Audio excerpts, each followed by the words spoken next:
বলো তো আয়না, এই জগতের সেরা সুন্দরী কে? আপনার সতীন অম্বিকা। বড় রানী অম্বিকা, তুই আজ থেকে ঘরে সব কাজ করবি। ছোট রানী যাতো না, বাড়িতে তো কাজের লোক আছে। সবাইকে আমি ছুটি দিয়ে দিয়েছি, যা রান্নাঘরে গিয়ে কাজ কর। ঠিক আছে যাতো না। রাজা 6 মাসের জন্য বাণিজ্যে গেছে, ততদিন তুই উনুনের কালি মাখ। আপনাকে কোনো কাজ করতে হবে না বড় রানী, আপনার রূপ নষ্ট হয়ে যাবে, আপনার সব কাজ আমি করে দেবো। দাসী তুমি যাওনি? ছোট রানী যদি জানতে পারে তোমার গর্দান দিয়ে দেবে। ছোট রানী জানবে আপনিই সব করেন। 6 মাস তো কেটে গেল, এবার বলো তো আয়না, এই জগতের সেরা সুন্দরী কে? আপনার সতীন অম্বিকা। বাহুবলী!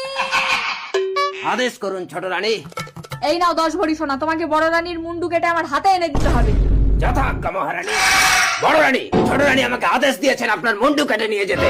বড় রানী আপনি পালিয়ে যান। বাহুবলী তুমি আমার মুন্ডু কেটে নিয়ে যাও। এই দাসী, তোর শেষ ইচ্ছে কি বল? আমি তোমাকে স্বামী রূপে পেতে চাই বাহুবলী।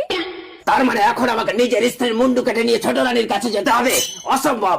আমি একটা গাছের ডাব লাল কাপড়ে মুড়ে ছোট রানীর কাছে নিয়ে যাবো দাসী। এই নিন ছোট রানীমা, বড় রানীর মুন্ডু কেটে এনেছি। যাও গিয়ে বাগানে পুঁতে দিয়ে আসো। যথাজ্ঞা। এবার বলো তো আয়না, এই জগতের সেরা সুন্দরী কে? আপনার সতীন অম্বিকা। তার মানে বাহুবলী আমাকে ঠকিয়েছে। না, এবার আমি নিজে বুড়ি সেজে অম্বিকাকে বিষ ফল খাইয়ে মারবো। তার আগে বাহুবলীকে আমি গর্দান দেবো। বাহুবলী! বলুন ছোট রানীমা।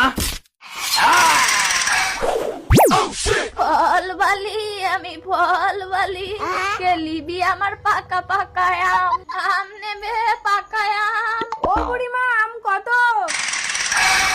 আগে একটা খেয়ে দেখো, দাম দর পরে হবে। দাও। ভারী মিষ্টি আম বুড়িমা, কিন্তু আমার এমন হচ্ছে কেন? দমটা বন্ধ হয়ে আসছে কেন?